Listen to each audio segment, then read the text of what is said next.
Always that one. Okay, Jan.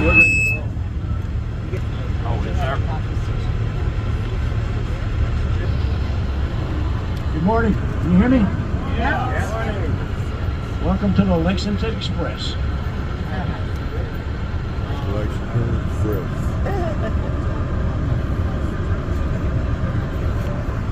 Here, let me have that for a second.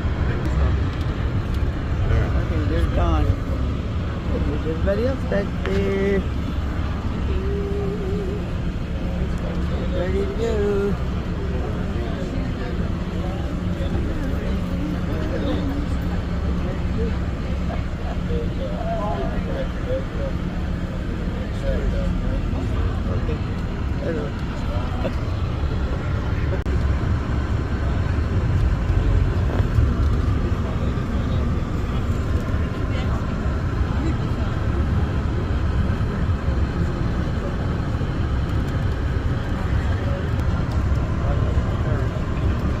Gotta make this wide turn around, go back toward Pensacola.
How many of you were stationed in Pensacola or Fort Lexington?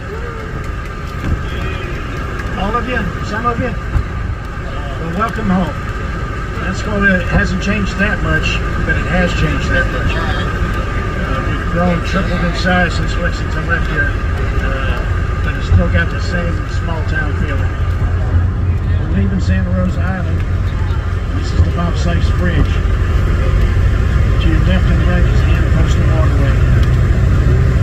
Go east and it'll take you all the way to around Peninsula, Florida, all the way up to Perth Amboy, New Jersey. If you go west, it'll take you all the way to Port Arthur, Texas. So if anyone wants to go for a boat ride, you can go on along with this one. If I can introduce the driver, his name is Jonathan Gray. He's an 18-year driving history, and he hasn't killed anybody yet, so seriously injured, but has not killed anybody. So I think we're going to be blessed.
is the main street downtown Pensacola, Pallet Box. Off to the left is waterfront. Bayfront back that way. And this is considered one of the 100 streets in America. This is considered one of the most beautiful, strongest, welcoming street out of the 100 streets in Pensacola. Off to your right is Jackson Park, named after the first governor of Florida, Andrew Jackson, who later became president of the United States.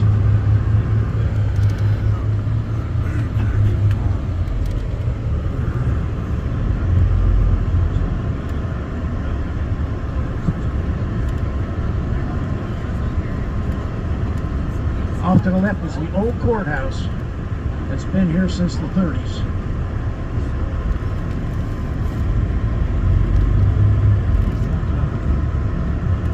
Government Street.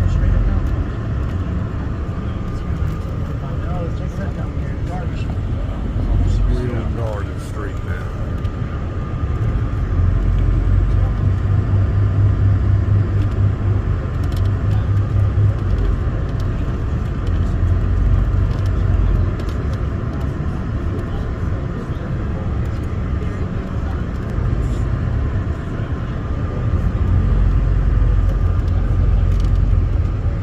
To your right is the new courthouse.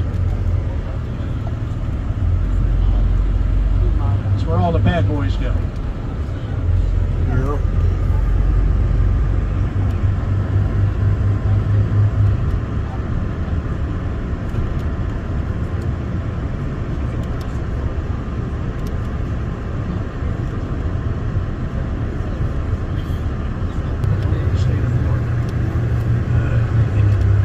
Jacksonville at one time was a state capital of the state. Politicians complained that one direction was too far west and one direction was too far east. So they settled on Tallahassee, which was sits right between the two of them. So that's how Tallahassee became the capital of Florida. Yeah, it's too far South north. Florida was kind of like a wasteland. It was nothing but Indians, pirates, fishermen, the bad guys. Didn't become fully utilized in the invention of air conditioning. Once that was done, people could be comfortable. Already know. Right there. Already know. So we were the capital for a short period.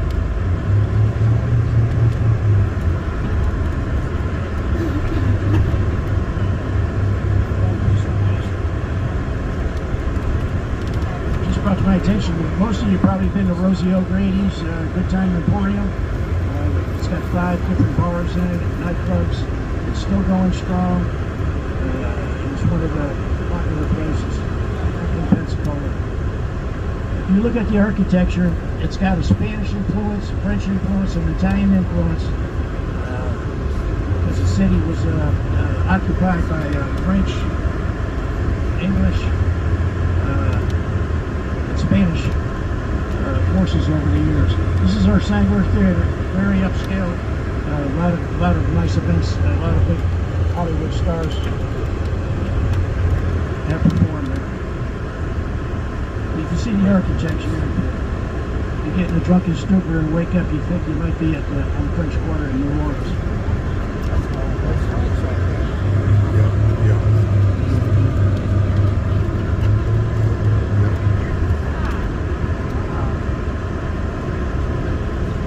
The last Friday of every month, the street is blocked off, cars are removed, no traffic is allowed. The merchants, the vendors, the restaurants, they put the tables out on the sidewalk, street dancing, music in the street. It's called Gallery Night, and it's a wonderful experience. That's where the old hotel is. We're going to be turning going west on Garden Street. This used to be the Garden District when English and Spanish first occupied this area. Pensacola was south of Garden Street. There was a river, a large creek, stream that came through here and fed the water supply. And this street here called Garden Street was where the settlers had their gardens. And that's how they got the name Garden Street.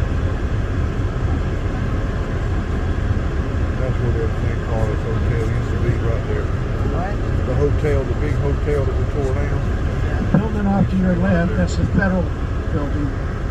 Again, that's for bad boys. Yeah, that's where the hotel used to be right there.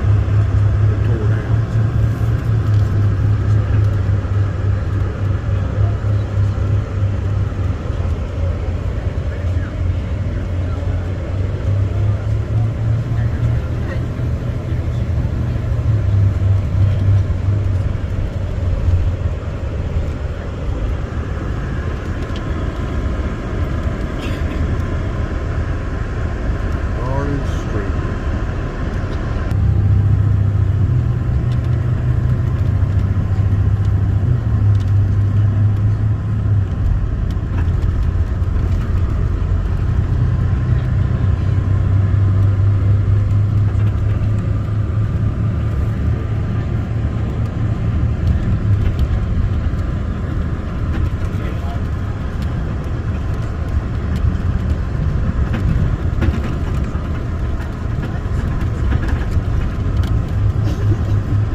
that road you take to go back to Lexington Terrace right there. Oh, yeah.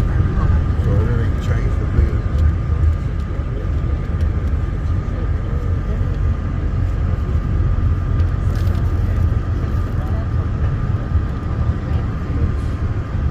I don't think it's still there. I think it all got blown down.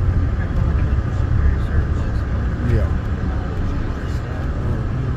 New Warrington Road. Off to the left was the Barrels nightclub. Probably stuck your toe in there once in a while, but it's gone now.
Pensacola State College. When you were here, it was a community college, but now it's a 4-year college.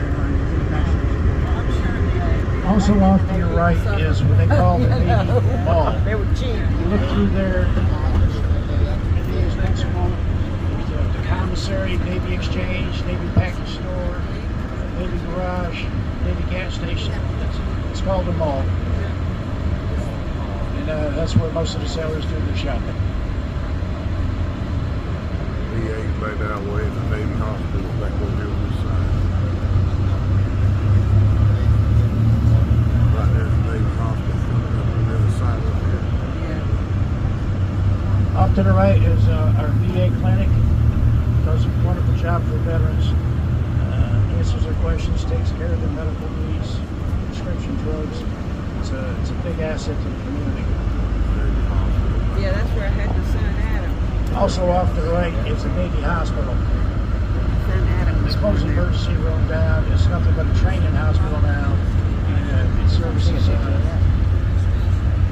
retired veterans.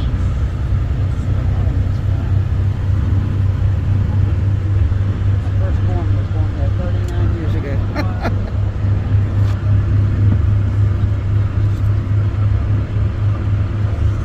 Yeah.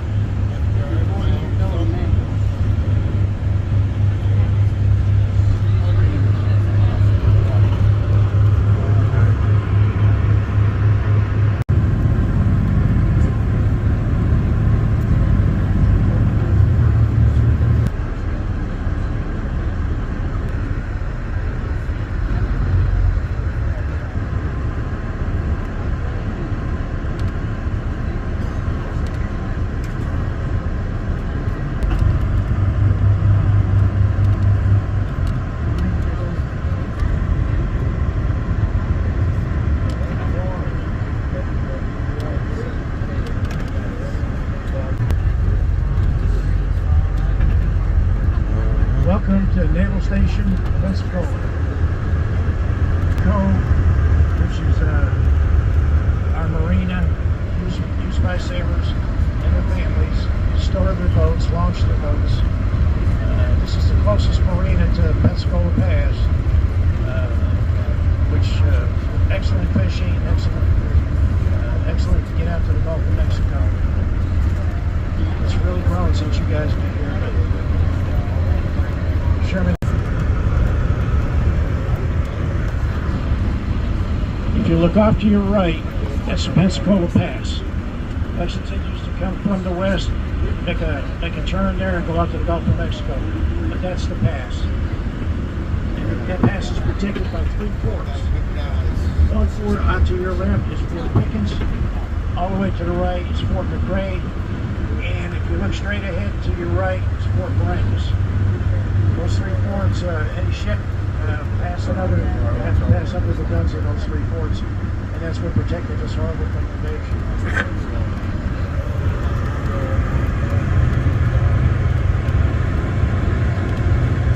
To your left is Sherman Field, home of the Blue Angels.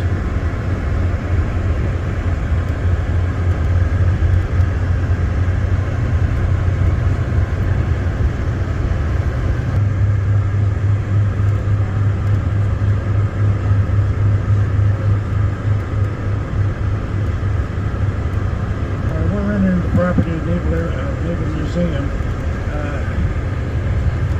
As I said, we're going to break up, we got 2 very experienced tour guides that are going to take probably 25 in each group and show you around the museum. Anytime you want to break away from one, feel free to do so. But I think it'll be a better experience if you stay with the group. And these gentlemen are both former pilots. One is a retired FedEx pilot, and the other one's a retired Navy pilot. So I think you'll enjoy their tour and give you a little bit more insight. Again, break away anytime you want. Thing that you need to remember, this bus is on its way to lunch at 12 o'clock. So what time are you going to be back on the bus? Whoever said 12. Beach Club, which is right down the block. We got a guest speaker. He's going to talk for about 15-20 minutes. And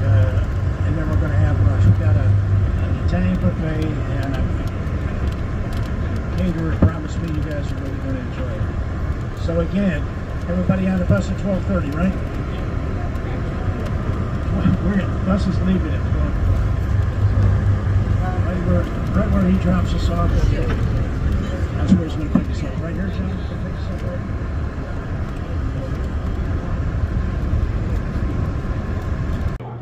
here. And as soon as I was gone, they changed the rules to maximum retirement to 65. I'm always in the wrong place. They wouldn't let me back in. So I said, you're out there now. So you never come back in. That's why I've been drifting aimlessly ever since. And ended up here at the museum with the other old folks. It's the perfect place. It's the perfect place. I'm 80 years old. I'm one of the youngsters. Anyway, we're going to start the tour by taking a look at this airplane right here. Take a look at this thing and you notice that it doesn't look like much. By today's standard, it doesn't look like much. There has to be no cockpit, no nothing to get in, no entrance. You just sit on it. But that got the program started in 1911.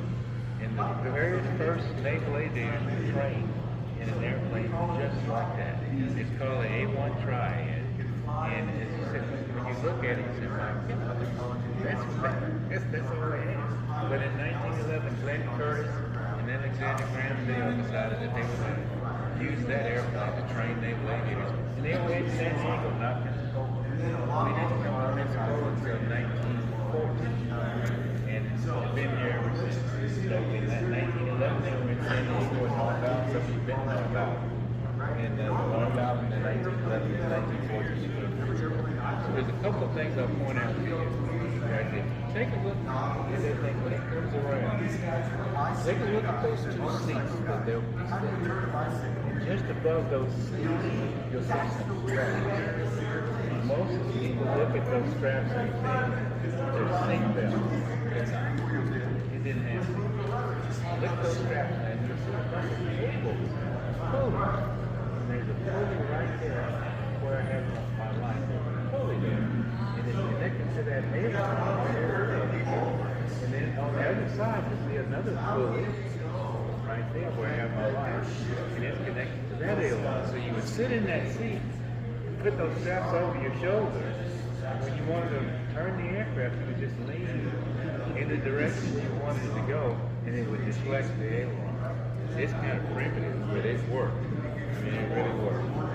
The other thing is, if you want to sell something to the Navy, you better make it float. And you see it's got a pontoon. If it hadn't had that pontoon, they'd never made it. Navy would have never bought it. But put the pontoon on it and allow the thing to float. So the Navy said, we'll take it. $4,400 they bought that thing. $4,400.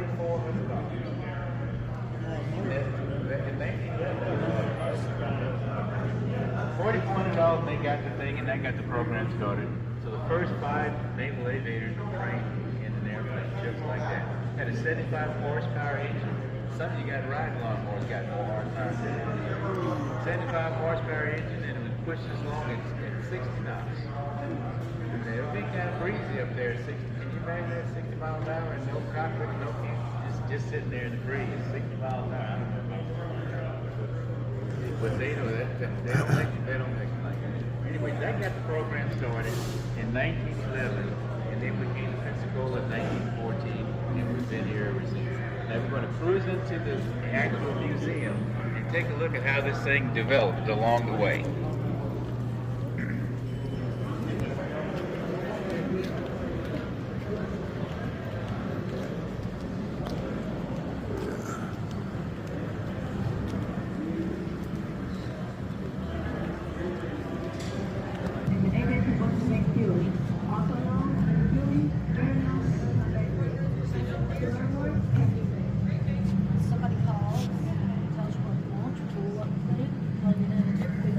Looks like we've got everybody following us now.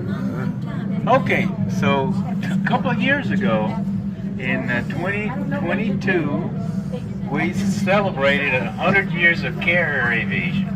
And to do that celebration properly here in the museum and make it interesting for the visitors, we took a couple of our models and pushed them together so that the visitors to the museum could see a kind of then and now presentation as they came into the museum area. So we took the first one, the USS Langley, pushed it up next to the USS George H.W. Bush, so people could have something to compare to see where we started. Interestingly enough, for you history buffs, this model here, the USS Langley, started out as in 1920 as the USS Jupiter. It was not the USS Langley. It started out as the USS Jupiter, and it was a collier. Now, collier is a coal-carrying ship. That's what they call colliers. So it was a coal-carrying ship that they sent back to the shipyard and converted it into an aircraft carrier in 1922 and renamed it the USS Langley CV-1. And this was an interesting ship because it really turned out to be kind of a schoolhouse for the Navy. Since this was the first aircraft carrier, they used it to develop all the procedures that you folks on the Lexington came to understand. For example, they decided that it would be a good idea to have people wearing different colored t-shirts. That was done with this ship, but they figured out, hey, we got all these people running around, maybe we better identify them in some kind of way. So that was one thing. And other SOPs that they came out with were developed using this ship right here. It was had a crew of 460 people. What's the ship's company of the Lexington? That many? 12 or 1400? Well, this one had ship's company of 465 people. That's it. 460. But it could carry 36 of these little airplanes, and it could do 15 knots, which is pretty good for a 1922 ship. 15 knots, 460 people, and it really got it going. We got our money's worth out of this thing too, because it stayed in service in 1942 when it was destroyed in a battle with the Japanese. It was not sunk. We scuttled it. It was destroyed, but it wasn't sunk. So we scuttled it in 1942, so we really got our money's worth out of it. So this is a model of the USS Langley CV-1. Now let's come around the corner here. The George H.W. Bush CV-N77. 50 years later, this is where we are today. This is a model of what we call a Nimitz-class aircraft carrier. We have 10 of them. Now, we actually have 11 attack carriers, but only 10 of them are what we call Nimitz-class. The first one was the Nimitz, and the next 9 look just like the Nimitz, just different names. And so when we do it like that, we call them a class of ships. So we have 10 like this, and then we have the Gerald Ford, which is a whole nother thing, and it will be the first of the Ford class. The next one is going to be the JFK, and then will be the second of the Ford class. But we have 10 that look just like this. Now notice it says CVN-77. Now the Lexington didn't have an N on it. CVN-77, which means it's nuclear powered. Yeah. That little one over there would do 15 knots. This baby will do 35 knots. And it'll do 35 knots for 25 years without refueling. That's pretty sweet. Now refueling, in this case, is going back to the shipyard and changing out the nuclear reactors. At the 25-year mark, they change out the nuclear reactors and then run them for another 25 years, and then they make razor blades out of it at the 50-year mark. Now this one is 1,100 feet long and 250 feet wide at its widest point, right here at its widest point. Well, that doesn't tell you much. If you stood this thing on its stern, it would be nearly as tall as the Empire State Building, to give you some idea. If you can imagine 3.5 football fields floating along at 35 knots, that gives you some idea of this thing. The ship's company on this baby is 3,500 people. Now, that does not include the carrier air wing.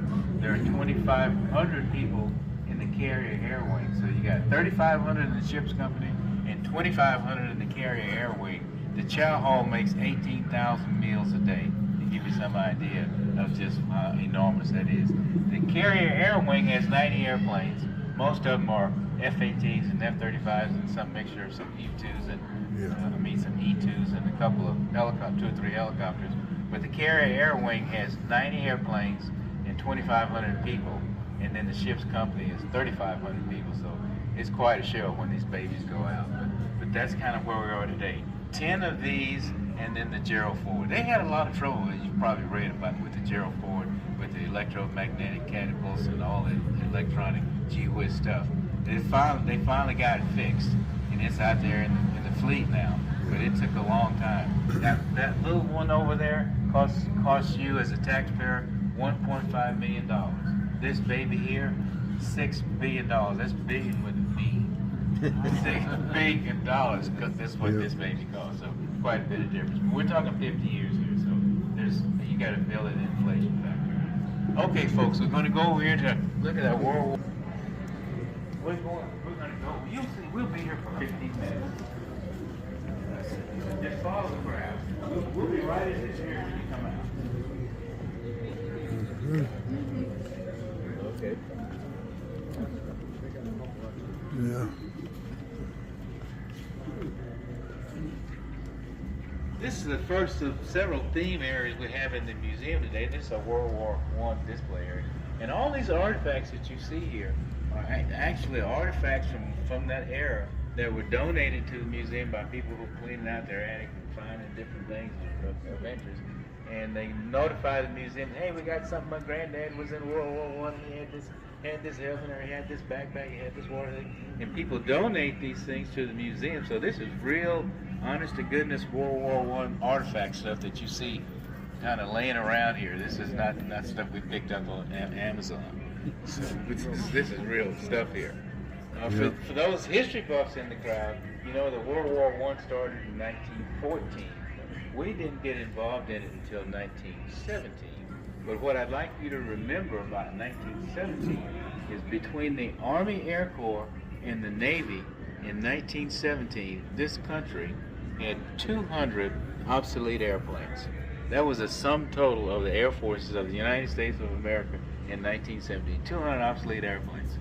So we obviously were not ready for prime time as far as fighting the air war in Europe. General Pershing took the army to Europe, and he had a bunch of pilots standing around and said, well, what about us? And he said, well, you guys can go. So he took them over there with him, but he didn't have any airplanes for them to fly. So when they got over there, they had to fly Allied airplanes, like this one right here, this Newport 28, and that one hanging from the ceiling up there, that Unreal. And you will notice the French tricolors. Yep. This red, white, and blue is not United States red, white, and blue. These are French tricolors. These are two French airplanes. And they also flew down there. You can just see that little airplane sticking out there. It says USS. You can see the picture. USS T. That little airplane right down there is a Southwest Camel. So these are three examples of airplanes that our pilots flew when they got over there, since we didn't have any for them to fly. The lucky guys got to fly the Southwest Camel. And I say lucky because their instructors were English speakers. The unlucky guys flew these airplanes. Their instructors were French, and their English varied from individual to individual. In any case, all they got was 5 hours of training, and that was it. Now, these guys were pilots, to be sure. They hadn't flown these particular airplanes, but all they got was a 5-hour checkout and into the fight that way. You might have heard the name Eddie Rickenbacker. Eddie Rickenbacker flew a Newport 28 like this in World War I, shot down 26 German airplanes flying a Newport 28, and had an interesting characteristic. We call in this business a design flaw. If you got it in a dive that was too steep, maybe a little too steep, and the speed built up a little too much, the fabric would come off of that wing, and you'd have a bad air day. But if it stayed together, it was really a good airplane. So like I said, take a look at these mannequins we got in here. Look at these guys. Look at the leather jackets, leather helmets, leather gloves, and all this stuff. These guys are not trying to make a fashion statement. These little airplanes would get up to 17,000 feet. And it's cold at 17, and kind of hard to breathe too at 17,000 feet. So these are some tough customers here. You had to be, they don't make them like that anymore. They don't make tough guys like that anymore. Everybody's like this kind of wimps. Take a look at this little pigeon coop I've got here. That pigeon coop there is not just for decoration. They actually used pigeons to carry messages in World War I. Now they had radios in 1917, but radios in 1917 were pretty new stuff and not all that reliable. But these pigeons could carry a message 200 miles. I mean, they were really good. Now, they didn't have to do that because the battlefield wasn't that big. It was only about 30 miles to 50 miles deep. So a 50-mile trip was nothing for one of these pigeons. Now, turn around and take a look at this montage on the wall here. And look at this particular picture right there. Boy, I have my life. And notice this guy's getting ready to toss a pigeon over the side. They actually took these pigeons with them sometimes in the airplanes in a little box, in a little cage. They could take the pigeon with them, and if they flew over a place that was interesting and they wanted to report back to the base, maybe an enemy emplacement or something happened and they wanted to report back and the radio wasn't working, they'd write the coordinates down on this piece of paper and put it on the pigeon's beak and toss him over the side. And they'd fly back to the coop. And then they'd go in, when they landed in the coop, a little bell would go off, and whoever had the duty would know that a message had come in. Well, that sounds pretty primitive. But it worked.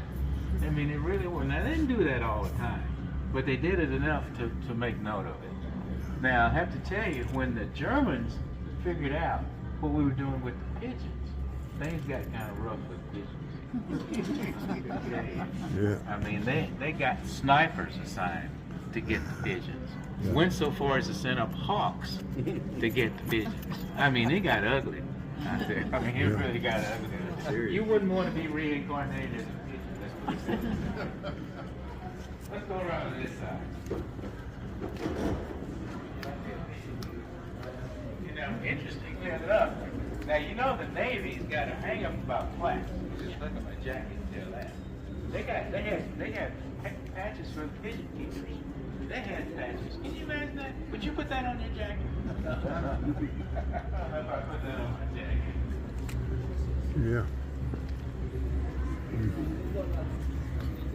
I wanted you to come around to this side and take a look at that Vickers machine gun sitting up on the cowling of that Newport 28. And right away you can see that there's an issue with that Vickers machine gun and that propeller. That was a tough nut to crack in World War I, and everybody who was in that fight was trying to figure out how to solve that problem. The term is called synchronization. And how do you synchronize the firing of the machine gun with the turning of the propeller? And that was really a tough nut to crack. And they tried a lot of different techniques. Everybody who was flying airplanes in that fight was trying to solve that particular problem. They even went so far as to take that machine gun and put it on a tripod and put it on top of the wing just to get it away from the propeller, because they couldn't figure out any other way to do that. But that created a problem because the Vickers machine gun was notorious for jamming.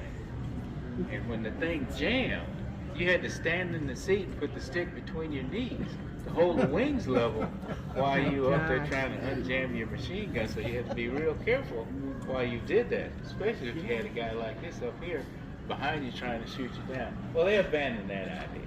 Yeah. And then they went so far as to put metal plates on the inside of the propeller there, so that when those rounds went through and hit it, it wouldn't destroy the propeller. And that kind of sort of worked, but then you introduce ricochets to the equation. You end up dodging your own bullets. Well, it's not that great, so they abandoned that idea too. But in 1915, a guy named Anton Fokker, and you might have heard that name because they still make Fokker airplanes in the Netherlands. Anton Fokker, the guy who designed this airplane right here, figured out how to coordinate the turning of the crankshaft with the breech of the machine gun. So what he actually did was lock the breech open and let the engine fire the machine gun, so when the prop was in the right position, it would let the round drop down into the breech. It was called an interrupter gear, and it worked pretty good. The problem with that was that Anton Fokker worked for the Germans. Bummer. Oops. So 1915, the Germans had interrupter gears, and we're still shooting up propellers. Fortunately for us, one of those things got shot down behind friendly lines, and we got our hands on it, and we reverse engineered it. But you could just say copy, because that's what that means. So by 1917, when our guys started to get over there, we started to get interrupter gears. And then, of course, by the time we get to World War II, it's an art form. But in the early days, it was literally hit and miss. I mean, it was a tough nut to crack. Let's take a look at this big old airplane right here. It's big.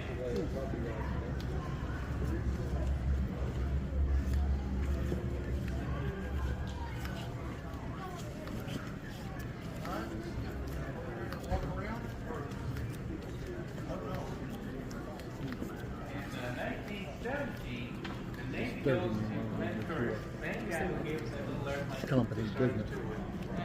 Went to Glenn Curtis and asked him if he could design an airplane that could be used for anti-submarine warfare, patrol anyway. And this is what Glenn Curtis came up with for that mission. This is pretty impressive stuff. Personally, I consider this a technological marvel. I mean, it's really impressive, these machinery. This is a 4-engine airplane. In the center, you've got a push-pull back there. Push-pull in the center. Going on either outboard or that. 4 engines. This thing will get up to 85 knots, 4,500 feet. They can stay out there 15 hours. And this is 1917. That's pretty impressive stuff. I mean, as I said, I consider it an engineering marvel that he was able to do that. Pretty impressive stuff. Now, don't let all this platform stuff we've got this thing sitting on fool you. This is a flying boat. This platform, this is museum stuff we designed just to set this thing up and be able to move it around the museum. But this is a flying boat, to be sure. And we had a bunch of them. Fortunately, the war ended in 1918, and we didn't have to go look for German submarines anymore. So we had about 10 of these things, I'm told. They decided they were going to enter a contest that the British had started to see who could cross the Atlantic first. And whenever I say that, people kind of look at me and say, what about Charles Lindbergh? He crossed the Atlantic. That was 1927. So they had this contest in 1919. So the U.S. government entered these airplanes in that contest. They took 3 of these airplanes and flew them from New Jersey up to Canada in Newfoundland. And they were going to fly them from Newfoundland to the Azores, and then from the Azores on into continental Europe in this contest. Started out with 3 and only one of them made it. And this is the one that actually made it. This is not a replica. This is the actual airplane, and you see on a little placard here it says, first across, Navy Curtis flying boat. This is the actual aircraft that crossed the Atlantic in 1919. And it took 19 days, so it was like it was a quick event. And a lot of people ask, well, how did they do it? Because all they had was a compass and a sextant. How did they do it? How did they navigate? Well, they cheated. And the way they did it was they took 28 ships and stationed them every 50 miles. And so they just followed these ships like breadcrumbs. And at night, most of this thing was at night, so they would shine up starbursts and lights and all that, and they just followed them, over to the Azores. Well, at least they did it. And they didn't get much credit for it because 2 weeks later, some British guys flew from Newfoundland to Ireland. They got all the credit. These guys didn't get much. But anyway, that's a picture of them there in this thing in NC4. So, but this is the actual airplane that did the thing. You might notice, some of you might notice it's kind of cool in the museum. Yeah. And you notice that too? It doesn't bother me. We keep it cool in the museum because all these airplanes down here on this end of the museum are over 100 years old, and they're made of fiber, fabric, and wood, and they're very susceptible to temperature and humidity changes. So we keep it cold in here to protect the airplanes. We don't care anything about you. Maybe picture this.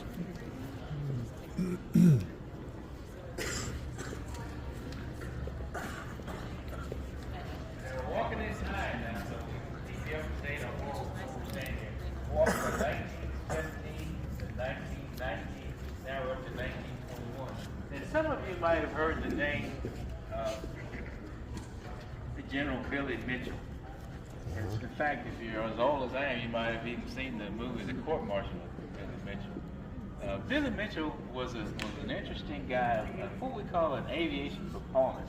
And he was out there in World War I and afterward selling aviation as the be-all, the end-all. He was telling people, especially Navy people who didn't want to hear what he had to say, that we'd be sinking ships with airplanes. Now, Navy guys don't want to hear stories like that, sinking ships with airplanes. But Billy Mitchell said the wave of the future. Airplanes are the wave of the future, and we'll be sinking ships with airplanes. The Navy guys don't hear this stuff. So, but to prove his point, he took a captured German ship, pulled it out in the bay, and flew a flight of airplanes over and dropped bombs on it and sunk it. Well, what are you supposed to say? I mean, yeah, he did it. He did it. He made his points. That's not why he got court-martialed, by the way. Anyway, he made his point. So after 1921, the Navy decided they're going to get in the dive bomb business. And sure enough, as soon as they decided that, they discovered there's a problem when you drop a bomb from an airplane in a 30, 45 degree dive. If you're flying along straight and level and you drop a bomb, the thing just falls. And the likelihood of you hitting something from 20,000 feet is pretty remote, but at least the thing just falls from the airplane. But when you put the airplane in the dive, it changes what we call the attitude of the airplane, and you drop the bomb. It doesn't just fall, it goes like that. And it flies into your propeller. And it ruins your day. So you got the bomb here, and you drop it, and it flies into the propeller, and you have to go swimming instead of celebrating the hit of the target. So how do you solve that problem? Well, the simple solution to the problem is just to put the bomb out here on the wing and get it away from the propeller, and you don't have to worry about it. But you notice that's a 100-pound bomb out here on the wing, and that's a 250-pound bomb on the center line.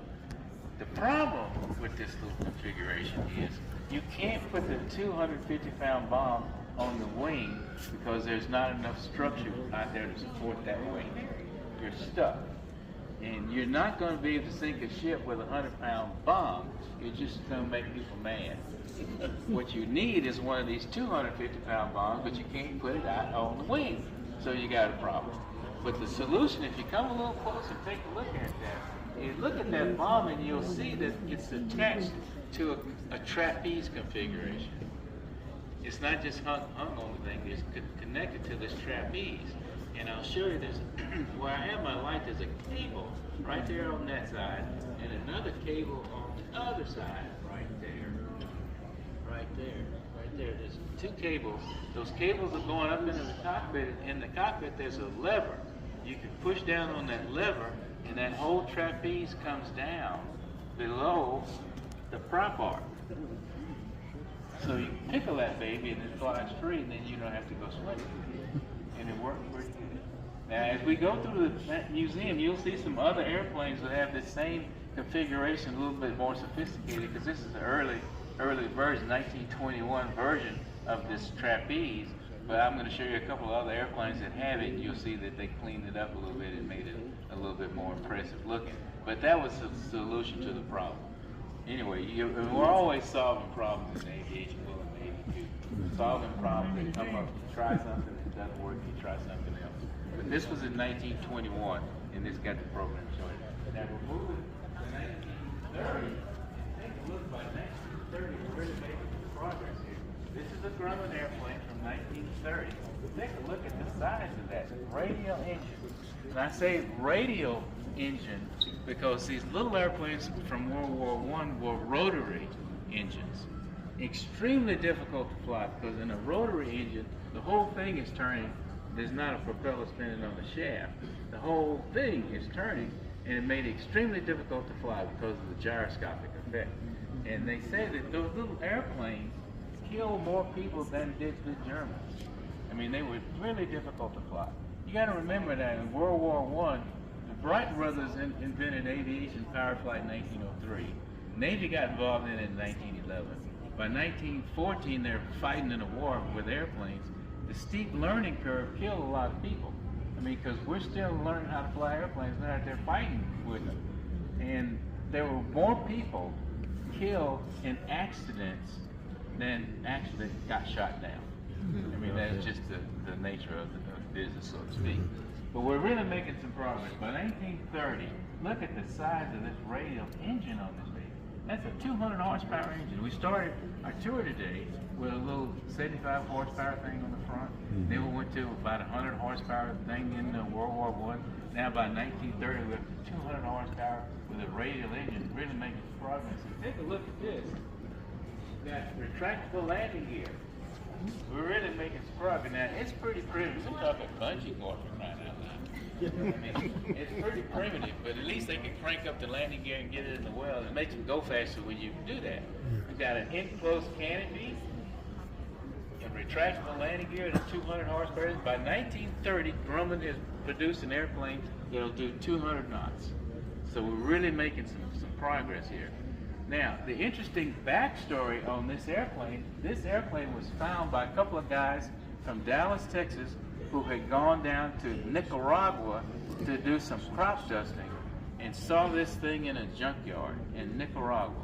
And they kind of freaked them out because they had seen a photo like that right there, and they thought, what's the deal? It looked like a Navy airplane, but it's got Nicaraguan Air Force markers on it in a junkyard in Nicaragua. So what's going on? So they called Grumman and said, what's the deal? We're down here in Nicaragua and we see this airplane. It looks like a Grumman, but it's in Nicaragua. They said this airplane was built in Canada for export by Grumman. It really was a Grumman airplane, but it was built in Canada. They were building them in Canada for export and building them in Bethpage, New York for domestic consumption. 2 places. But this was really a Grumman airplane. So they bought it from the junkyard guy and shipped it back to Grumman, and they did a restoration on it. It took them a couple of years. But in 1986, they flew this thing from Bethpage, New York to Pensacola and donated it to the museum. And that's how we got it. So we think this is the only one of this particular model that exists anywhere, except maybe there's a junkyard in Nicaragua that's got one. We don't know. Let's go around this way.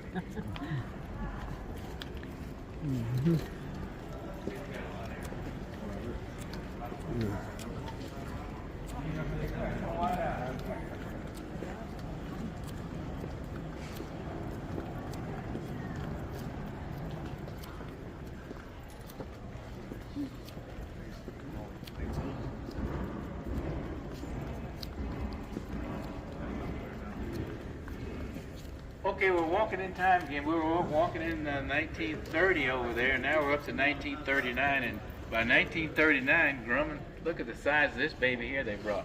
By 1939, we've got an engine here that's got 1,200 horsepower now. And notice, no more bungee cord. Hydraulics. We're really making some progress now. So we got hydraulics on the landing gear, 1,200 horsepower engine, and no more bi-wing. We got a mono wing here.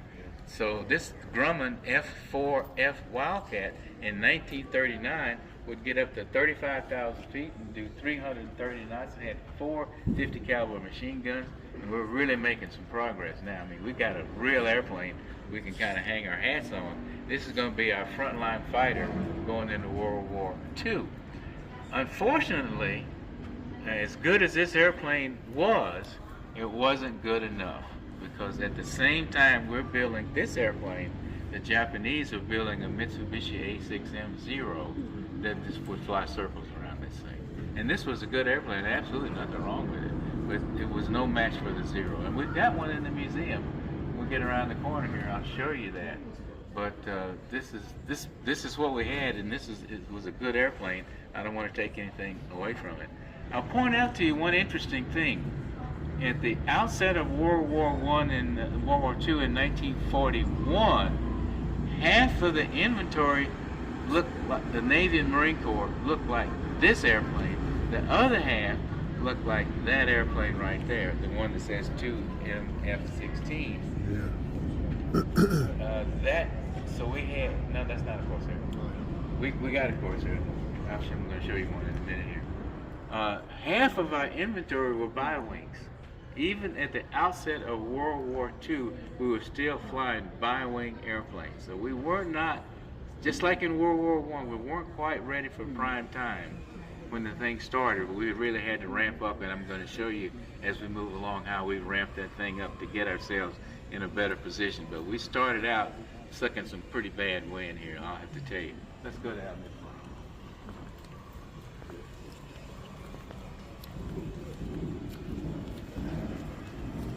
Oddball airplane, and I say oddball because this is an Army Air Corps airplane in the Navy Museum. This one right here. And this is another Glenn Curtiss airplane. Now, this is the third time I've used that name, Glenn Curtiss, today. I'm going to tell you, this guy had it figured out. I mean, as far as airplane design and manufacturing, Glenn Curtiss took it to the next level. The Wright brothers gave us powered flight, but it was people like Glenn Curtiss who took it up to that next level. And this is a Glenn Curtiss airplane, T-40 Tomahawk. And it's an oddball, I say, because this is an Army Air Corps airplane in the Navy Museum. So why is that? The reason for that is that this airplane was the airplane that the Flying Tigers flew when they were fighting the Japanese in China. And most of the Flying Tigers, in fact 65% of them, were Navy Marine Corps pilots who had resigned their commissions and gone to work as mercenaries with Claire Chennault. And they were fighting the Japanese in China. And then when we got into war in 1941, they dropped the Flying Tigers and went back to their respective services. But during that period of time, they were mercenaries working with Claire Chennault. That's sure an interesting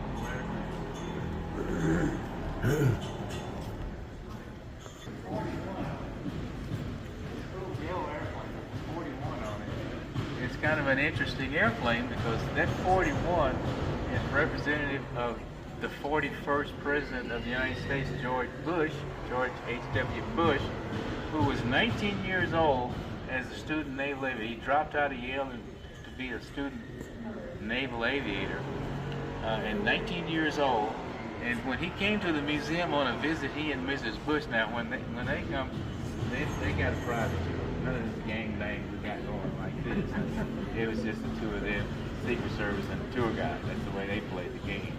Anyway, so I'm told by the tour guide that he said when they got to this point of the tour, they looked up that little airplane there. President Bush said, well, I flew that airplane. And then he said, Mrs. Bush said, well, everybody flew an airplane like that. Look at all these other little yellow airplanes, right? Everybody flew an airplane like that when they were students. He said, no, I flew that one. And he was talking about that number up there, 5369. We call that, as you know, a bureau number. He said, no, I flew that one. He said, no, I'm talking about that one. And sure enough, when he got back to Houston, he opened up his logbook and he had flown it twice. And he remembered the number. So anyway, when we found that out, we repainted the airplane and put 41 on it in honor of President Bush. And he was so delighted that we did that, he donated a portrait. And up on the second deck, you should see some people up on the second deck. There's a lady standing right by the portrait up there where it is right now. She's standing right in front of it. And there's a portrait of a guy with a flight jacket on. He donated that to the museum, and he donated his logbook, and it's open to the page where he flew it like we did. Anyway, if y'all got some time sometime, you can go up there and see. You can see the logbook. Watch your step as you go down.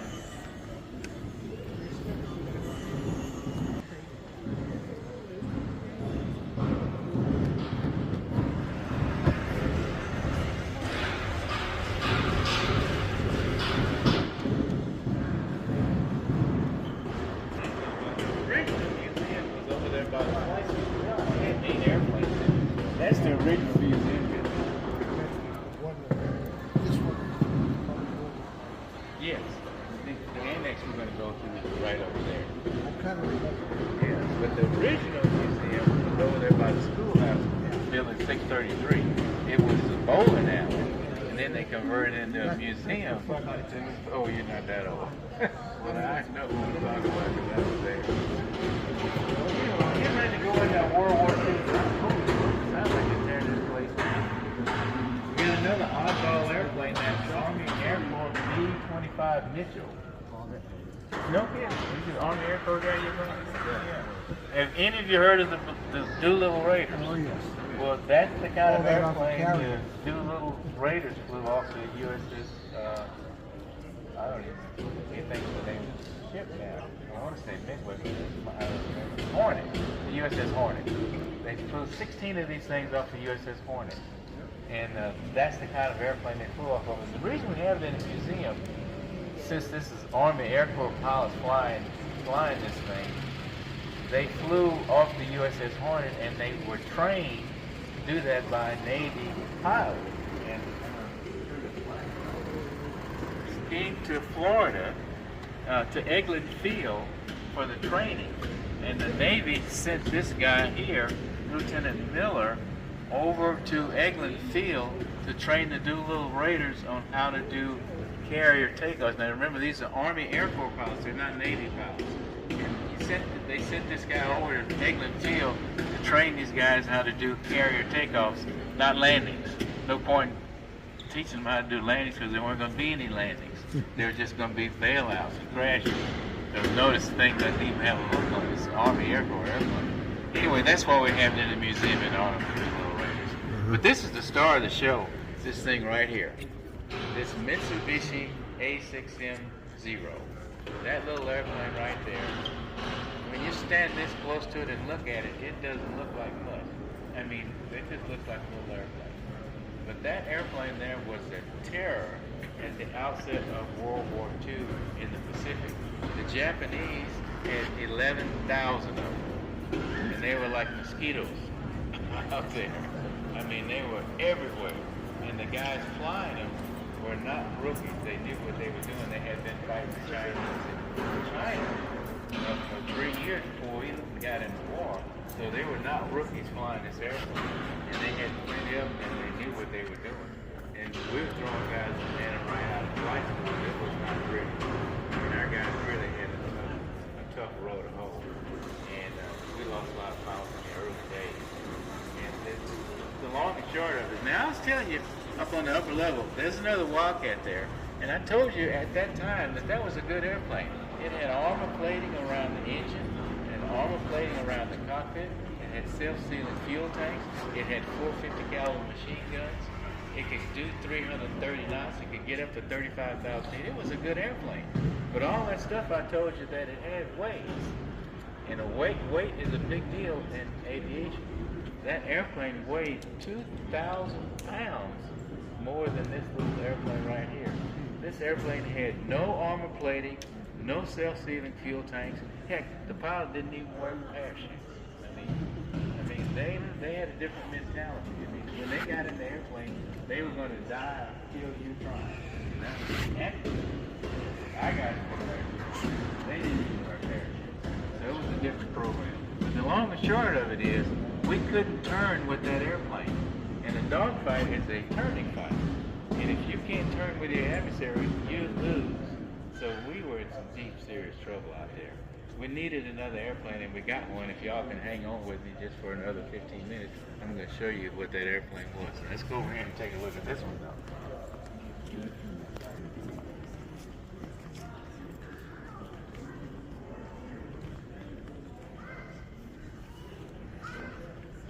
This airplane, I can tell you, I can say this without fear of contradiction, that this is the museum's prized possession.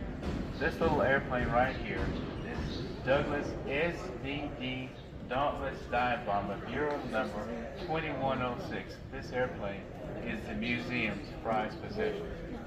And I say that because this airplane you're looking at here is the only airplane in the world that survived the Battle of Midway.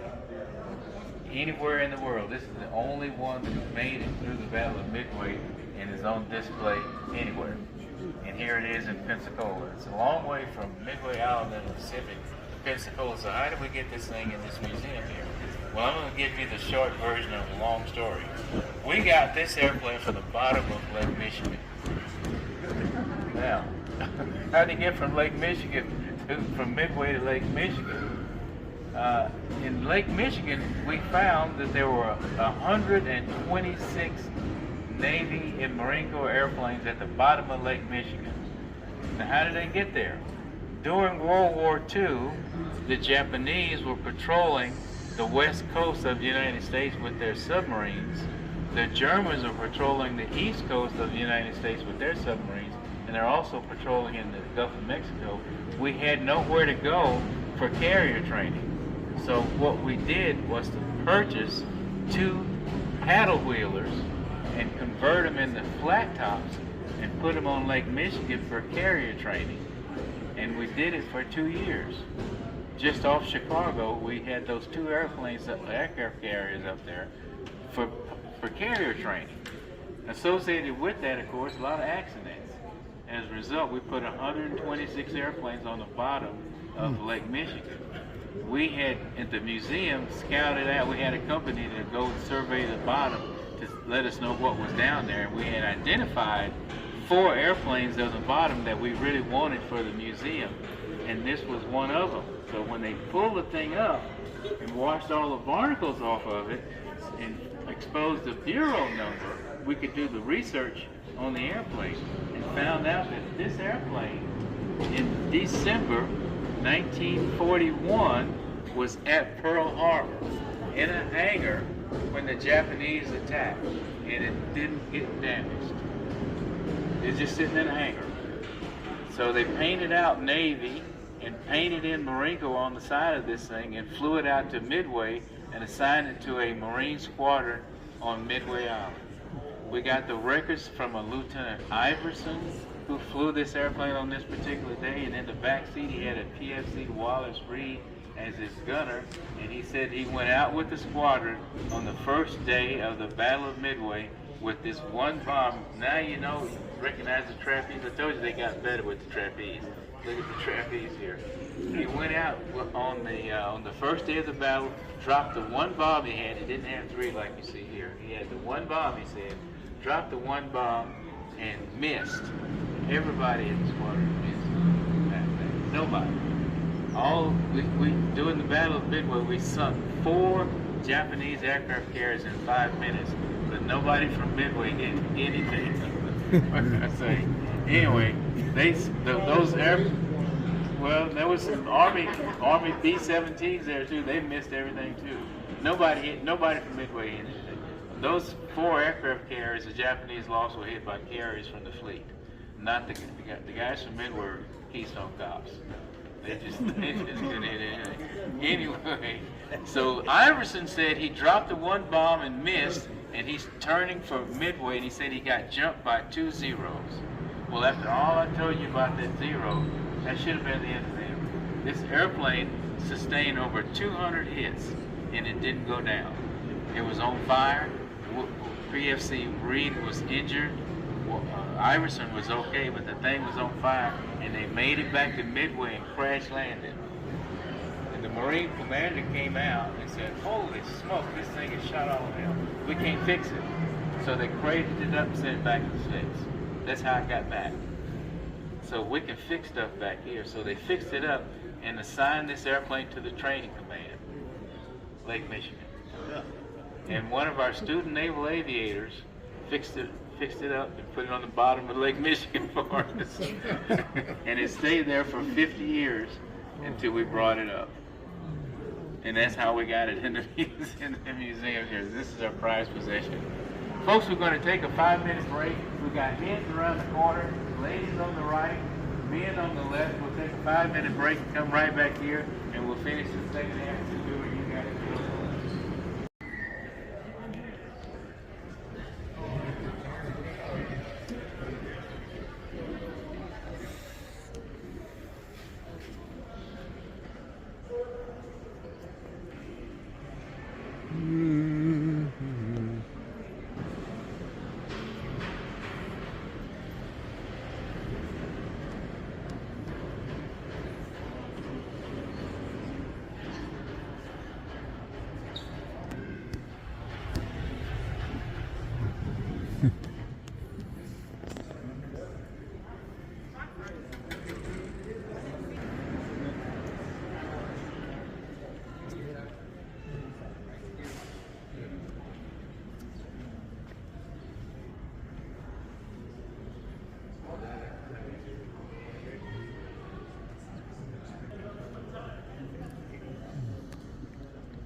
was telling you, when we came into the Pacific Theater in World War II and ran into that zero, we knew we had a problem. And it didn't take us long to figure out that we didn't have enough airplanes for the fight. We contacted Grumman right away and said, hey, Zero is eating our lunch out here. You guys are going to have to come up with another airplane, and you got to come up with it pretty quick, because this is a bad show we got going here. And to their credit, the engineers and technicians at Grumman got this airplane right here, this F6F Hellcat. Got this airplane right here, from drawing board to test flight in 1 year. Normally that's a 5 or 6 year evolution, but because of the situation that we were faced with the Zero out in the Pacific, they got this airplane out there in 1 year. Now, I've been talking to you a lot about horsepower on these airplanes. That's 2,000 horsepower on that engine there. Look at the size of the thing. You can just look at the propeller system and see. If you got a propeller system that big, you better have a hell of an engine behind it there to turn this thing. That's a 2,000 horsepower engine. And we started our little tour with that little 75 horsepower engine in 1911, and then we went to 100 horsepower, then we went to 200 horsepower, then we got up to 1,250 horsepower with the Wildcat. Now we're at 2,000 horsepower here, and this baby would do 385 knots. It had 6 50 caliber machine guns. It would get up to 35,000 feet, but it still could not outturn the Zero. But it could outrun him, it could outgun him, it could outclimb him, and this was a game changer. These airplanes accounted for over 5,000 Japanese airplanes shot down. The top Navy ace that we had in the Pacific, a Commander McCampbell, shot down 34 Japanese airplanes flying an F6F Hellcat. Most of the aces that we had, these are people who shot down 5 enemy airplanes. Most of the aces were Hellcat pilots. A few of them were Wildcat pilots, but most of them were Hellcat pilots. So this was a game changer. Now, 1943 was a banner year for Navy and Marine Corps aviation, because at the same year we got this airplane, 1943, this Corsair. Now, some of you, it looks like you may be as old as I am, remember this TV show, Baba Black Sheep, and they talked about this airplane and Pappy Boynton with BMF 214 flying Corsair. This was the first airplane that the Navy got that would do 400 knots, and this was a spring. So in 1943, we got these 2 airplanes. If the Japanese put something up, it got shot down. I mean, because with these 2 airplanes, we controlled the sky. So we went from sucking wind in the early days to 1943 ruling the skies. So it was quite a transition. And the other thing I'll point out to you, the industrial complex of the United States of America is such that we overwhelmed the Japanese with the stuff we were putting out there. And General Yamamoto told the Imperial Japanese Navy, said, if you start a war with these guys, it better be a short one, because if it lasts long, we're going to be in deep, serious trouble, because when they crank up their industrial machine, we won't be able to stand it. He knew exactly what he was talking about, because when they crank up the machine and stop making cars and refrigerators and wash machines, they were pumping these things out at the rate of 1 every hour. I read his book. Yamamoto, yeah. He tried to tell them. He had a personal friend with the Emperor 4 separate times. Yeah. And the last time he slept in bed. He said, you are about to wake a sleeping giant. He said, nothing but a human. Well, he was right. Because when they cranked, really and they had no idea that we could crank out. Now that's just this particular airplane. They were cranking out that airplane and tanks and trucks and artillery pieces and everything else, and they were just overwhelmed by the stuff that the United States was putting out there. And we just overwhelmed them with stuff, you know. He was educated him. Yeah, that's what I understand. Well, he tried to tell them that if you started, it better be quick. He was leading and got on his knees, the book guy. Well, completed with the Emperor, and the Emperor said no. Dismissed it. Yeah, well, regretted that. Before we leave this area, I wanted to show you this airplane right there. That airplane is a drone. And in 1943, they used that drone on the very top secret to attack Japanese shipping. That right there. Oh, That's that. the drone. That's a drone. And they flew that drone, bombs and all, in the Japanese ships. They didn't fly over and drop bombs. They flew the whole thing, bombs and all, in the Japanese ships. They tried it 48 times, and on 18 of those attempts, they hit Japanese ships. The Japanese thought we had kamikazes. They didn't know there was nobody on board. Now, that thing was controlled by this airplane over here.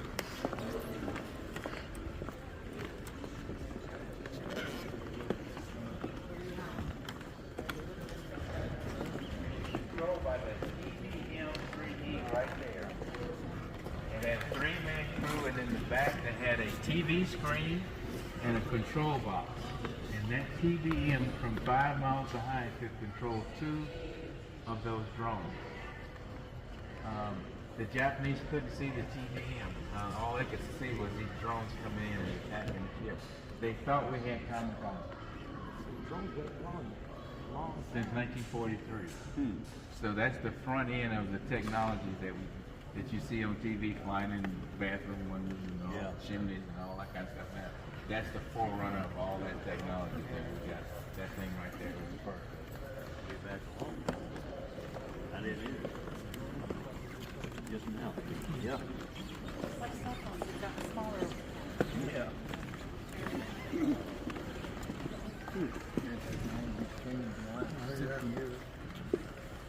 Quite a bit.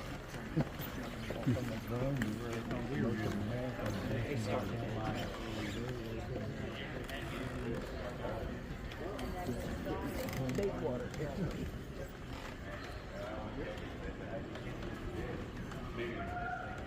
People want to know how we got this thing in. Anyway, this particular flying boat is interesting because you see the 5 stars up there, right there. Those 5 stars indicate that this airplane was Admiral Nimitz' private airplane. And this is the airplane that took Admiral Nimitz into Tokyo Bay for the signing of the armistice when the Japanese surrendered. He didn't get much press out of it because that General MacArthur got all the press. You see him signing the documents. Well, you probably see pictures of him. MacArthur signing surrender documents and all that. But Admiral Nimitz was there, and this is the airplane that took him into Tokyo Bay for that ceremony. But I think just as interesting, this airplane in 1945 was sold to Howard Hughes as surplus because Howard Hughes out in Long Beach, California had a project called Spruce Goose. He was trying to sell this 6-engine or 8-engine, I don't know what wooden airplane to the Navy. And he needed an airplane to practice his water takeoff and landings because Spruce Goose only flew once. This thing could fly whenever he needed to go. So he bought it as surplus, and that's what he practiced his water takeoff and landings with, this thing right here. It stayed out in California 26 years. After Hughes died, we got it back and did a restoration of it and put it in the museum here. Our normal restoration takes about 6 to 8 years. This was in such bad shape it took 13 years to get it ready to put it in the museum.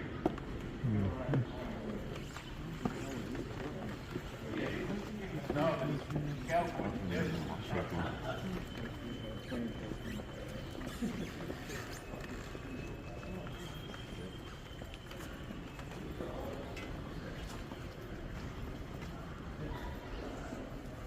Didn't want to photobomb the shot.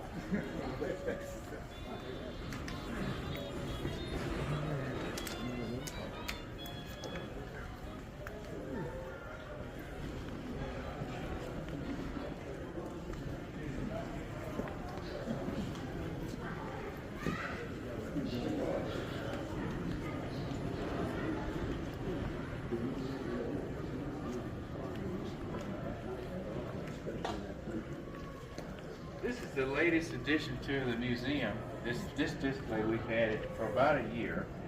This is the beginning of a Korean War display area. It starts here and goes around the corner and up the ramp. And we don't have time today to show you the whole thing, so I'll just show you this little bit here and give you a little bit of background on the display. We had this crash model in the back, on the back lot. We showed you a Corsair that we had around the corner. So we had 2 of them. This fellow, Hudner, who was just on the screen there, came to the museum. He was doing a book tour, came to the museum and told the director the story about this particular incident. And the director of the museum was so impressed with the story that he was telling. He said, well, we've got a Corsair in the back lot. We can make a display out of it and impress museum visitors. So he told the staff, it's easy to just tell somebody to do something, and they started doing it. Anyway, it took about 3 years to put all this stuff together and create this display for the museum. So, but this is a story of the squadron VF-32 in Korea in 1950 was sent out on a bombing mission, and these two guys, well actually it was 4 airplanes, this guy sitting in the cockpit here got shot down. He crash landed his airplane, and this guy standing on the wing out here saw him go down and saw that he was alive in the cockpit, waving his arms, but he didn't get out of the cockpit, so he thought maybe the guy's trapped in it or something. So he decided to crash land his airplane next to this guy. Well, that was the hell of a decision to make, because he was either he's going to go down there and save him or get court-martialed for trying. So he crash landed his airplane next to this guy, and he goes out and he survived that. And he goes up to the cockpit here to see if he can get this guy out of there and find out that when he crash landed the airplane, this cockpit here where I have my light crashed in on his legs and trapped him in the cockpit. He couldn't get him out. He couldn't get out, and he couldn't get him out. So he was stuck. The idea was he was going to get him out, and the helicopter was going to come pick them both up and take them back to the ship. But once he got up there and saw what the situation was, and he was trapped in the cockpit, he couldn't get him out. So the helicopter came and he got in it and had to go back to the ship. They had to save the guy there. So anyway, that's the story. So anyway, he didn't get court-martialed. They gave him a Medal of Honor. Let's go. Let's go around this. I remember that.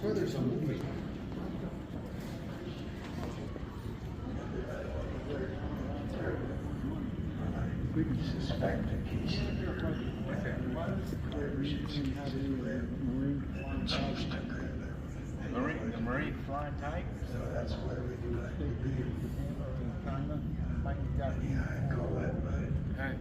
Well, yeah, we do have it. I don't know where you are.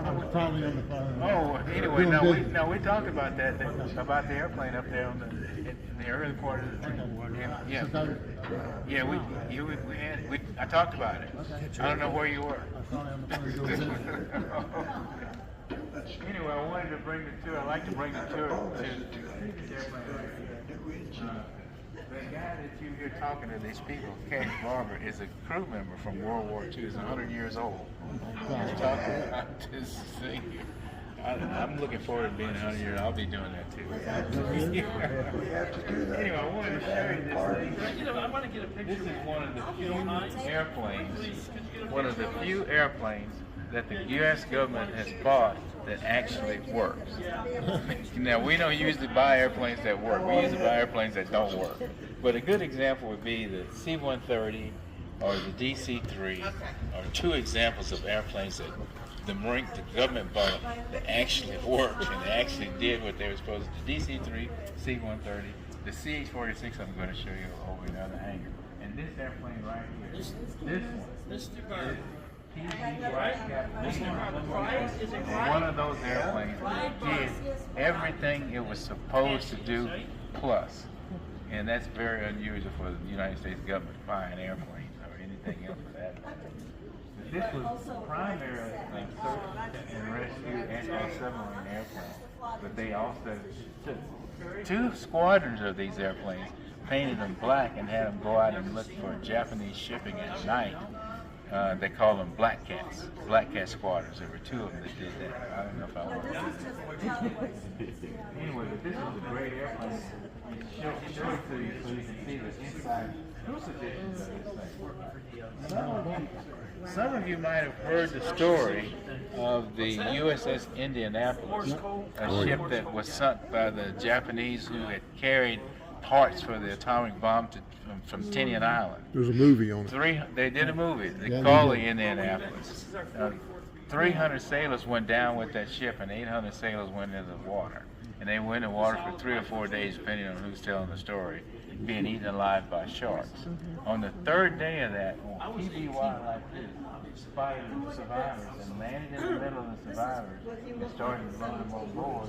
And you can see that there's not much room in there for other than the crew. So it filled up pretty fast. And when it did, they strapped them to the wing of the airplane. And of course, when they strapped them to the wings, it couldn't fly. But it got them out of the water, away from the sharks, which was the real problem.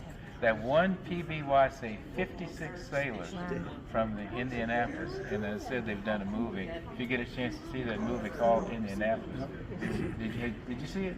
I understand it's a pretty good movie. Great. I don't like Nicolas Cage. He's the star of this thing. Yeah. Let's He's not a go. very good sailor.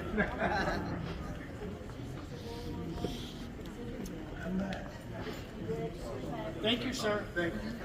100 years old.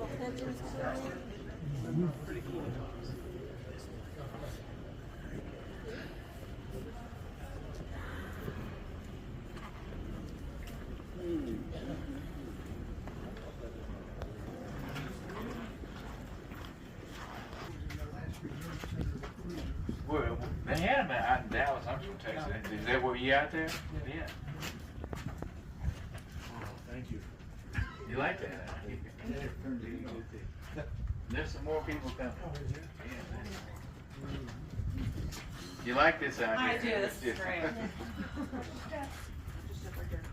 To Hangar Bay 1, I wanted to show you this airplane right here because it's a very historic airplane. It has a warm spot in my heart because I can remember in 1962 I was a freshman at the University of Texas in Austin. I thought I was going to get drafted to go fight the Russians during the Cuban Missile Crisis. That is as close as I think we as a country come to being at war with the Russians in 1962 during that Cuban Missile Crisis. That airplane right there is one of 8 airplanes that went down to Key West. The Marine Corps sent 4 RF-8s from Cherry Point, North Carolina to Key West, and the Navy sent 4 airplanes from Jacksonville, Florida to Key West. That is one of the 4 Navy airplanes that was sent down to Key West to fly the high-speed, low-level recon missions over the Cuban missiles. We lost a U-2 and a pilot flying the high-altitude mission, and the government decided they were going to try low-speed, high-speed, low-altitude, high-speed recon and have a little bit of luck. So that is one of the 8 airplanes that was sent down there for that mission. So get the photos for President Kennedy so that he can call Khrushchev's bluff. He was up there saying there were no missiles that he worked. That little window is the placard thing. There's 2 windows. Those are those camera bay windows for the cameras that on this photo recon mission. We get inside the drill, I'm going to show you a real bay. That's the Mara bay that we have the fighter version of that same airplane. But anyway, I just wanted to show you that is a very historic airplane right there. Okay, let's go into the Hangar Bay 1.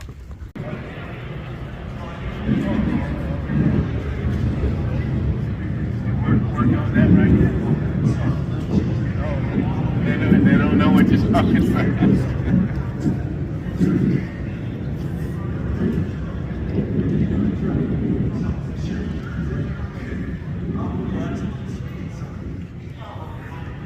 Okay, folks, out here we call this Hangar Bay 1, and out here we have the airplanes that we call of the modern era, from about the 70s forward. And as you look around, without even walking in here, just look around, you'll see airplanes that look familiar to you because these are airplanes of the modern era. I hate to say modern in museum because that's kind of an oxymoron. You say it that way because you can't have modern stuff in a museum. But this is the newer of the old stuff. Let's put it that way. Take a look at this helicopter over there. Interestingly enough, we, meaning the United States, just got a new presidential helicopter. They flew it last month for the first time on a mission with President Biden. Up until that point, they used that VH3C for, I don't know, 25 or 30 years, or maybe even longer than that. So that mannequin you see sitting in there, that President Nixon, he actually flew in this helicopter as president. And when he left office, Gerald Ford flew in this helicopter when he was a president. And when Gerald Ford left office, we got it in the museum. It was one of about 12 that the Marine Corps uses. The Marine Corps has that particular mission. When the president is on board, it becomes Marine One.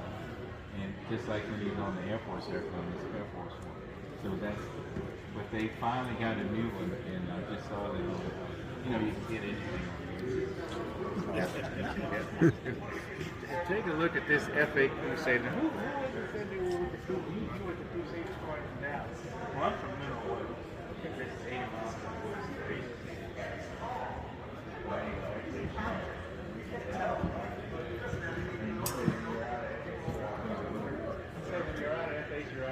That's a true quote that they used to say all the time. And the reason they said that, because this F-8 is a true fighter airplane. It was designed to be a fighter, and the pilots who flew this airplane practiced and spent their time honing in their air maneuvering skills. It was a big deal, air combat maneuvering skills, because this thing was replaced by the F-4, which was supposed to be a long-range interceptor, not a fighter. F-4 is not a fighter. We'll get down there and show you. So this is a true fighter airplane with internal guns, 20mm cannon, rockets and missiles, and 1,000 miles an hour. It's the first airplane the Navy and Marine Corps got to do 1,000 miles an hour. So this is a big deal. Come around the corner. President Biden, Yeah.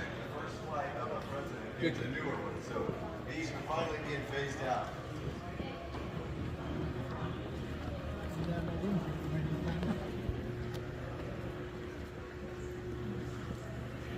So this is a good opportunity to compare different kinds of aircraft for different kinds of missions.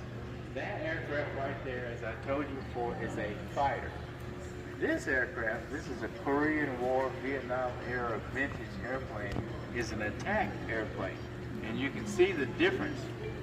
I've talked to you since the beginning of this tour about horsepower. That right there is an engine that develops 2,800 horsepower. And just look at the propeller system and you can see it's got to have a lot of horsepower there. That one airplane, this A-1 Skyraider, that one airplane with one pilot carries as much ordnance as a World War II B-17 with 11 people on board. That one airplane with a 2,800 horsepower engine carries as much as a World War II B-17, and you can just look at all the stuff that this thing carries on it, and most of it, of course, is external. But this is one of the few airplanes that could carry its own weight in ordnance. It was a really impressive piece of machinery.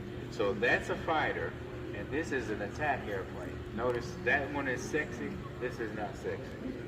Let's go.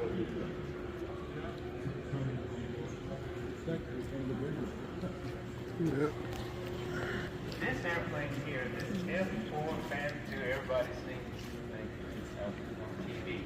This F-4 Phantom II replaced the F-8. This airplane was designed to be a long-range interceptor. It was designed to shoot down the Russian bombers coming over the North Pole and do it from long range. When I say long range, I'm talking about 8 or 9 miles. The missiles on board had that capability. It was designed with a guy in the back, a radar interceptor officer, and with an attack radar in the front, and a guy in the front flying this thing. This is a Mach 2 airplane. That means 1,400 miles an hour. That's Mach 2, twice the speed of sound. This thing was designed to be a long-range interceptor. Now, unfortunately, they sent it to Vietnam to be a fighter, and it didn't work. They had, at one point in Vietnam, they had F-8s, like that rapidly down there, and F-4s in the country at the same time. The F-8s had a kill ratio of 11 to 1, meaning if we lost one of those, they lost 11 airplanes. This ratio, kill ratio, was 1 to 1, which is a loser. That's a losing proposition. 1-to-1 kill ratio is no good. But you got to remember, I think they put this airplane at a disadvantage because they sent it to be a fighter and it's an interceptor. It didn't even have any guns. No guns, just rockets and missiles. And they sent it to Vietnam to be a fighter, and it was not suited for that environment. And they paid the price for it. Let's go over to this one. This is a big deal for the Navy and Marine Corps. First airplane that the Navy and Marine Corps was able to get that could do all weather attack. Daytime, nighttime, good weather, bad weather, because that in that behind the bulbous nose is an attack radar, and in the airplane up there, they had a bombardier navigator on that side and a pilot on the other side. Now it's a slow airplane, subsonic, because when you got a refuel and throw things like that, you don't even be able to go this just so fast. But look at all the bombs this thing can carry. Let's move on. So that's sexy. This is not sexy. That's fast. This is not fast. That's Mach 2.0. This is 600 miles per hour. And you can see the difference in the airplane. Let's go around the corner.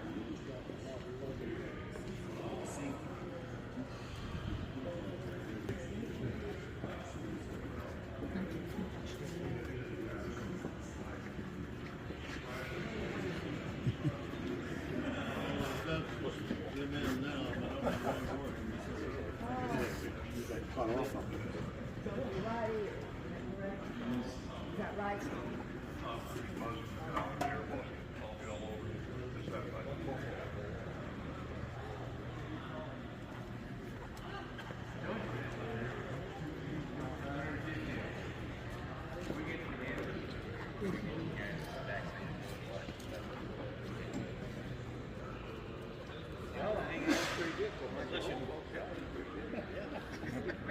We'll pay for it after that. You're going to be a price to pay. Yeah. No, after lunch.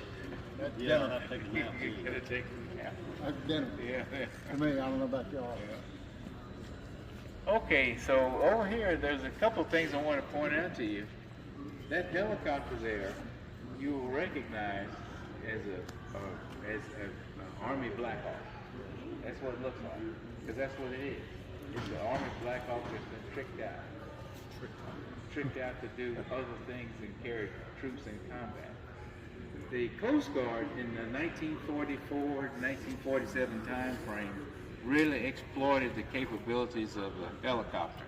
When the helicopter came into the inventory back in the 47 or so, it was a novelty piece of machinery, and they really didn't know what to do with it. But the Coast Guard proved the capabilities of the use of helicopters primarily in search and rescue operations. And the Coast Guard was the lead element in establishing the credibility and the usefulness of helicopters, to the point that today, that helicopter right there, that SH-60 Seahawk, is the primary helicopter for shipboard anti-submarine warfare. When I came into the Marine Corps in 1967, we had airplanes on attack ships doing anti-submarine warfare. And they had the S2s, what they call them Stoofs with the roofs. You probably saw some of them in Lexington. Stoof with the roofs, S2s with the roofs. Then they went to the S3 Vikings. They were shipboard anti-submarine. Well, now, none of that is taking place. The helicopter is what is used for shipboard anti-submarine warfare. And so they took that Army Black Hawk, converted it into an electronic piece of machinery, and that is what is used now for shipboard anti-submarine warfare exclusively. No fixed-wing airplanes whatsoever. We use fixed-wing airplanes for land-based anti-submarine. Now they've got a Boeing 737 called a P-8 Poseidon, and that's what they use. P-3's gone and all that other stuff. Now that's where we are right now. You will all recognize this airplane, it's F-14 Tomcat. Tom Cruise made that famous in the movie Top Gun, so even people who don't know anything about airplanes recognize this F-14 Tomcat. When we came into the building, I showed you that F-8 that was a fighter. Then I showed you the F4, which was an interceptor, and I explained to you the difference between the two. This thing is a combination of the two, so you could take one airplane and do both of those missions. This F4 has the speed Mach 2.0. It has two people in the airplane, the guy in the back that can work the radar while the guy in the front flies the airplane. It's got rockets, it's got missiles, it's got all that electronic stuff. Come around the side here. It has an internal 20mm cannon. So it's got all the stuff that you're supposed to have if you're going to be a fighter. It's got all the stuff that you're supposed to have if you're going to be an interceptor. It's got the speed, it's got everything, and it was a tremendous piece of machinery. Well, it got replaced with this, the F-18, which is what we're flying now, in addition to the F-35. Now, interestingly enough, they replaced it. This airplane, it's got one pilot in it, not two. So how do you improve your mission capability if you go from two pilots to one pilot? Well, they did it all with computers. So now, instead of having the guy in the back with all that other stuff, they've got a bank of computers all in this area here, and one guy flying the airplane. And notice up there is this squadron designation, BFA-81. That P means fixed wing. The F is fighter, and the A is attack. Fixed wing, fighter, attack airplane, and one guy flying it, and a bunch of computers. I mean, that's where we are. That's the way of the world. Computers have taken over. Let's go around this way. This plane right here that's behind you is the largest airplane that lands on an aircraft carrier. This E-2 Hawkeye, this particular airplane, is just an old version of an airplane that is being used today.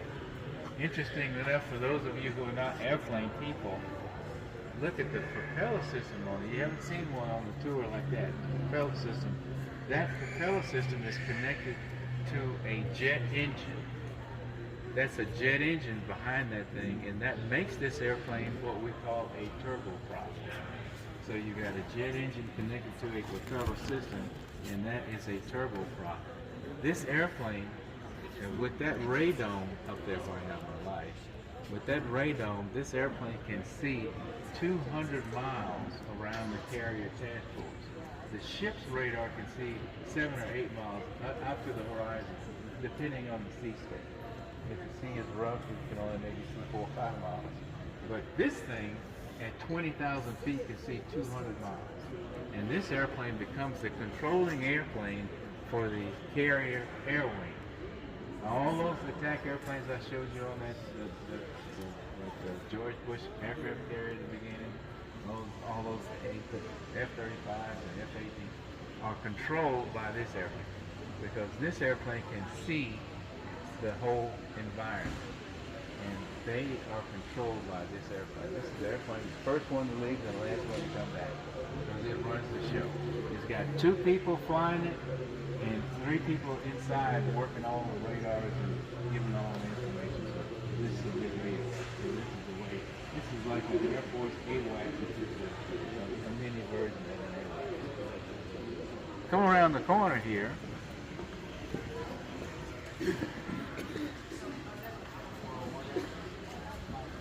I told you I was going to show you a flying boat that was bigger than the one in the other building. And look at this. Look at the size of this thing. I mean, it goes wall to wall, almost to the back. This is the largest amphibious airplane that the Navy had. We flew it all the way to 1967, and we got out of the flying boat business. I'll point out an interesting thing to you. Come over this way.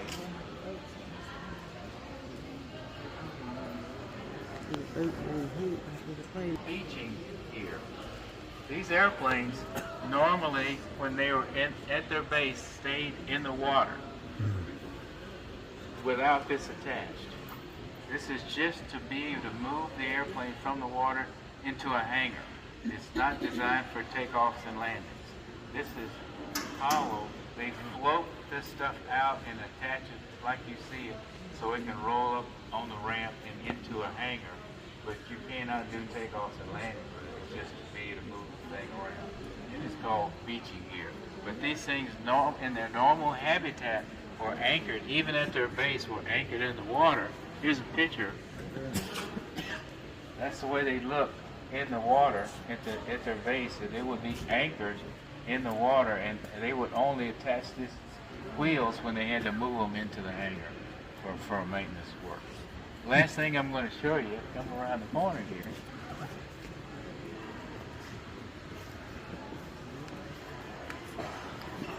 Six is a helicopter that I flew when I was in Vietnam. It was a workhorse for the Marine Corps for 50 years. The Marine Corps replaced that CH-46 with a V-22 Osprey.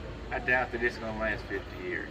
They had a lot of trouble with that thing. In fact, it's been grounded most of the time that it's been in the inventory. But the Marine Corps got its money's worth out of it, and the Navy too. The Navy used it primarily for vertical replenishment, vert reps, you heard the term, and the Marine Corps used it for just about everything you could use a helicopter for. Osprey's the one. Osprey's with tilt rotor. They had a lot of trouble with that. So it's going to be a problem for the Navy and Marine Corps. You said it's not going to last 50 years? I doubt it. I wouldn't put my money on it. Well, folks, I've come to the end of the tour here. I'm going to lead you back to the front of the museum because I'm told you've got a lunch appointment. She agrees. You must be hungry. No, she is. Oh, she is. Okay, well, I'm going to lead you back. Let's go this way.